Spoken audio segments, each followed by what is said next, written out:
जय हिंद दोस्तों, कैसे हो आप सभी लोग। स्वागत है आपका आज की इस वीडियो में। आज की इस वीडियो में हम बात करेंगे कि सीएसएफ एसी एलडीसी एग्जाम का जो पेपर 2 होता है आपका 100 मार्क्स का, उसमें 50 नंबर के आसपास आप कैसे पहुंच सकते हो। एग्जैक्टली 50 या उससे ज्यादा का तो नहीं कह सकते, but around 48 marks, 45 marks, 50 marks जो है कैसे आप ला सकते हो, उसके रिगार्डिंग दोस्तों बात करेंगे। ठीक है, चलिए शुरुआत करते हैं इस वीडियो की। ये आपका सीएसएफ एसी एलडीसी का पेपर है दोस्तों।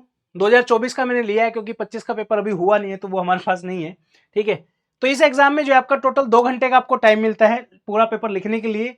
100 मार्क्स का आपका पेपर होता है और 4 क्वेश्चन आपको इसमें देखने को मिलेंगे दोस्तों। ठीक है, अब बात आती है कि पेपर को जो है अच्छे से जो है कैसे कंप्लीट करें हम, जिसमें आपके 50 नंबर के आसपास आप लेके आओगे। ठीक है, पहले मैं ये डिस्कस कर लेता हूं कि 50 नंबर लाने के लिए क्या क्या चीजों का आपको ध्यान रखना है। ठीक है, ऑन व्हाट फैक्टर्स जो है मार्क्स डिपेंड करते हैं आपके 50 नंबर आने में। ठीक है, सबसे पहला जो फैक्टर है वो आपकी हैंड राइटिंग है। मानो या मत मानो, एक अच्छी लिखाई एक ऐसा इंपॉर्टेंट कंपोनेंट होता है किसी भी कॉपी के अंदर। मैं एज अ एग्जामिनर, या आप खुद सोचिए एक बात कि आपके पास 3-4 लोग आते हैं कि सर हमारी कॉपी चेक कर दो। ठीक है, एक कॉपी ऐसी जो बहुत ही शानदार है, नीटली क्लीन, बहुत ही प्यारे प्यारे सुंदर सुंदर शब्द लिखे हैं, और एक कॉपी ऐसी है समझ में नहीं आ रहा है, बार बार ध्यान से पढ़ना पड़ रहा है, आधे अल्फाबेट समझ में नहीं आ रहे हैं कुछ और। तो आप खुद सोचिए, ज्यादा नंबर आप किसको दोगे?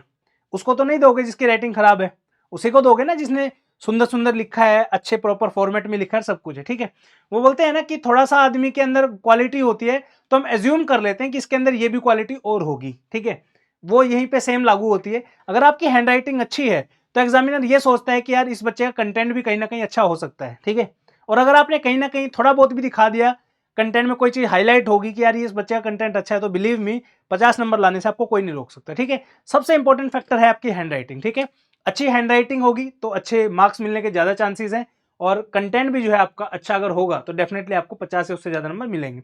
नेक्स्ट आता आता है कंप्लीशन ऑफ पेपर। पेपर 2 में सबसे बड़ा चैलेंज ये होता है कि टाइम पे पेपर पूरा अगर आप कर पाते हो या नहीं कर पाते हो। ठीक है, बहुत सारे स्टूडेंट हैं, मेरे खुद के स्टूडेंट, टेस्ट सीरीज जो हम ले रहे हैं अभी, जो हमारी टेस्ट सीरीज चल रही है पेपर 2 की, पेपर 1 की। 1 का तो खैर ऑनलाइन लेते हैं तो उसमें इतना ज्यादा चैलेंज नहीं है। पेपर 2 में बच्चे बोलते हैं कि सर मेरा 2.5 घंटे में पेपर हुआ है, 3 घंटे में पेपर हुआ है। यहाँ पे तो आप 4 घंटे ले लो, कोई फर्क नहीं पड़ता, लेकिन क्या आप एग्जाम हॉल में पूरा पेपर 2 घंटे में कर पाओगे? वो सबसे बड़ा चैलेंज है। तो ये चैलेंज का सिर्फ एक ही सोल्यूशन है, जितनी ज्यादा प्रैक्टिस आप कर सकते हो उतनी ज्यादा प्रैक्टिस कीजिए। अगर आपको लग रहा है कि मैं एग्जाम हॉल में जाके 2 घंटे में पूरा पेपर लिख लूंगा, मेरी बात कहीं पे नोट डाउन करके रख लीजिए, आप पूरा पेपर कंप्लीट नहीं कर पाओगे। ठीक है, विदाउट प्रैक्टिस, क्योंकि आपको एग्जाम में तो समझ में ही नहीं आएगा ना कि मैं ऐसे में क्या लिखूं। ठीक है, वो भी एक बहुत बड़ा चैलेंज है, आता हूं मैं उसके ऊपर भी। फिर नेक्स्ट इंपॉर्टेंट फैक्टर है आपका फॉर्मेट का। ठीक है, थर्ड फैक्टर जो है फॉर्मेट। बोलोगे सर ये फॉर्मेट क्या होता है? ठीक है, फॉर्मेट ये होता है भाई, जैसे आप ऐसे लिखते हो, ऐसे का ना प्रॉपर एक रूल होते हैं कि किस तरीके से आपको ऐसे लिखना है यूपीएससी के अंदर। ऐसा नहीं मन में आया जो कहीं चीज कहीं घुसा दी, दूसरी चीज के बारे में सोच के कहीं कुछ लिख दिया, ऐसा नहीं होता।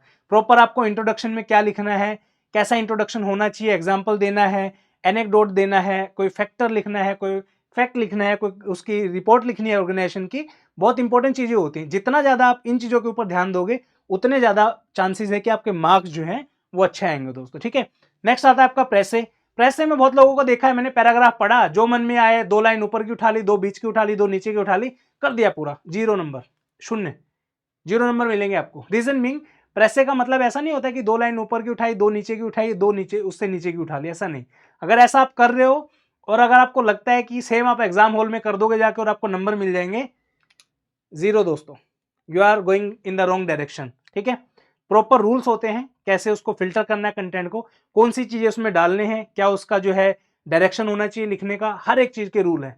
अगर आपको लगता है कि ऐसे ही, तो ऐसे नहीं होता दोस्तों। ठीक है, ये सब चीजें जो है मैंने खुद अपनी क्लासेस में पढ़ाया है। मैं प्रॉपर प्रेसे की मैंने क्लास ली है, तकरीबन 1.5 घंटे की होगी।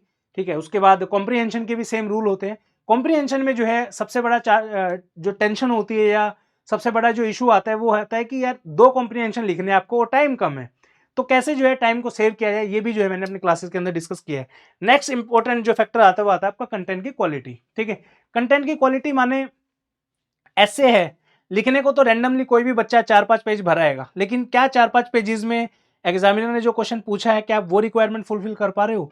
इस चीज का सबसे इंपॉर्टेंट रोल है। ऐसा नहीं है कि भाई 5 पेज भर दिए तो नंबर मिल ही जाएंगे, पेजेस भरना जरूरी है। मैं खुद बोलता हूं, आपके तकरीबन 5-5.5 पेजेस मिलते हैं, पूरे भरो, बिल्कुल एंड तक भरिए, बट क्वालिटी क्या लिख रहे हो उसमें वो बहुत मैटर करती है। ठीक है, तो कंटेंट की क्वालिटी, कंटेंट का फॉर्मेट, पेपर का कंप्लीशन और आपकी हैंड राइटिंग, ये चारों इंपॉर्टेंट फैक्टर हैं। अगर आपके चारों फैक्टर अच्छे हैं, I can assure you, I can give guarantee even 50 number लाने से आपको कोई नहीं रोक सकता। ठीक है, अगर ये चारों चीजें आपके कंटेंट में हैं। मेरे खुद के स्टूडेंट हैं जो दे आर एक्सेप्शनली वेल, मतलब हेड्स ऑफ है उनकी मेहनत को कि इतने हार्डवर्किंग है हमारे पास स्टूडेंट। मैं आज वादा करके जा रहा हूं ये चीज। ठीक है, ये वीडियो एग्जाम के बाद मुझे कोई एस्पिरेंट भेजना कि सर आपने वादा किया था कि आपके बच्चे ऐसे हैं जो 50 नंबर से ऊपर नंबर लाएंगे। मैं आपको एश्योर कर रहा हूं कि मेरे ऐसे बच्चे हैं जिनको मैंने पढ़ाया है, जिनकी कॉपीज चेक की है, जिनके ऊपर मेहनत कर रहे हैं हम, 50 नंबर से ऊपर श्योर शॉट लेके आएंगे, कोई रोकने वाला नहीं है उनको। ठीक है, और फाइनल मेरिट लिस्ट में भी आएंगे।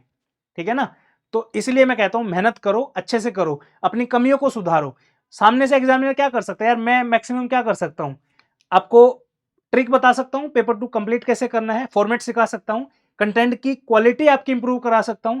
हैंड राइटिंग तो आपके हाथ में है ना यार, है ना, उसमें मैं कैसे आपका हाथ पकड़ के ठीक करवा सकता हूं।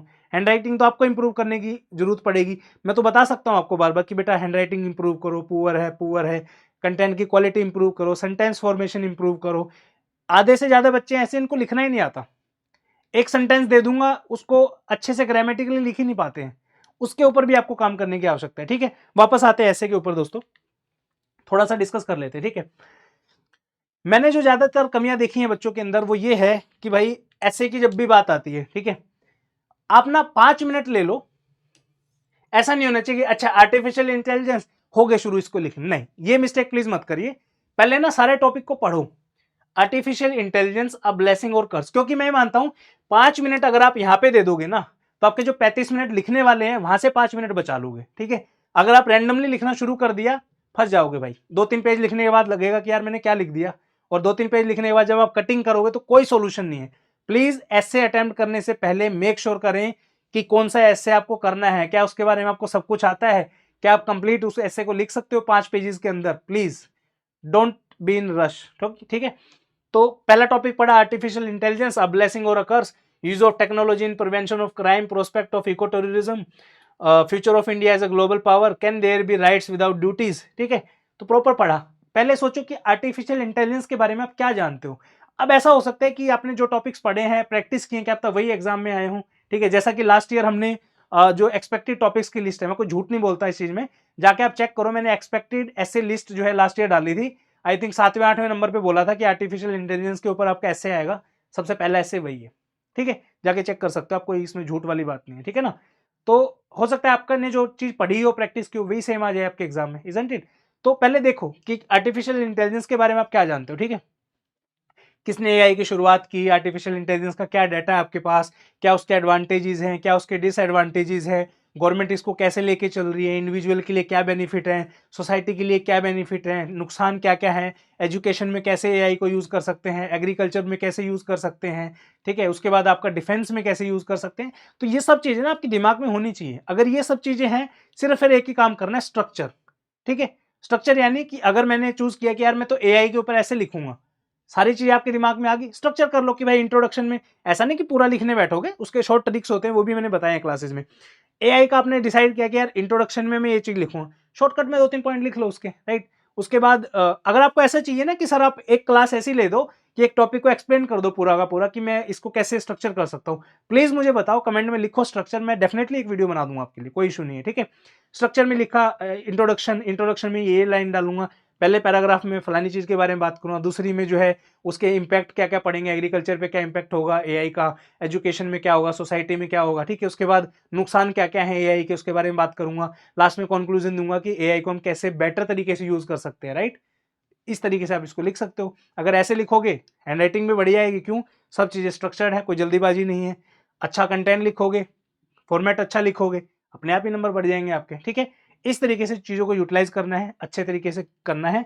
और तकरीबन 20 दिन का टाइम और बाकी है आपके पास, तो प्लीज़ रिक्वेस्ट है, जो जिन लोगों का लास्ट अटैम्प्ट है या सेकंड लास्ट भी है, प्रैक्टिस कर लीजिए। बिना प्रैक्टिस के आप एग्जाम में जाओगे, धूल खा के आओगे, उस दिन मुझे फिर याद करोगे कि सर ने बोला था प्रैक्टिस कर लो, हमने बोलो ओवर कॉन्फिडेंस लगा लो या नादानी लगा लो, सर की बातों को इग्नोर किया और आज हम पछता रहे हैं। एग्जाम भाई नहीं क्लियर होगा, क्योंकि सोचो आप अकेले नहीं हो पेपर देने वाले। ठीक है, 31 पोस्ट हैं, तो तकरीबन 800-900 बच्चा, 1000 बच्चा जो है बैठेगा इस बार। कंपटीशन इज वेरी टफ, और आपको उसमें निकलना है अगर, तो प्रैक्टिस तो आपको चाहिए। ठीक है, प्रैक्टिस करने के लिए कोर्स अवेलेबल है, जाके आप चेक कर सकते हो। इसमें जो है लाइव क्लासेस की जगह आपको रिकॉर्डेड मिलेंगे, क्योंकि क्लास हमने ऑलरेडी कर ली है, ज़्यादा नहीं है, 15 से 20 क्लासेज एक घंटे की, विद इन 4-5 डेज आप इसको पूरा देख सकते हो, और इसके अंदर जो भी टेस्ट वगैरह है सब कुछ आप दे सकते हो। फीस जो है 7,000 के आसपास थी, बट 4,999 में आपको पड़ जाएगा। Test series, material, checking, evaluation सब कुछ आपको जो है कंप्लीट इसमें मिलेगा। आप जाके चेकआउट करिए, स्टडी फंडा ऐप पे अवेलेबल है। कूपन कोड के लिए व्हाट्सएप पे आप कॉन्टैक्ट कर सकते हो। इस वीडियो में इतना ही, मिलते हैं नेक्स्ट वीडियो में, तब तक के लिए बहुत बहुत धन्यवाद। जय हिंद।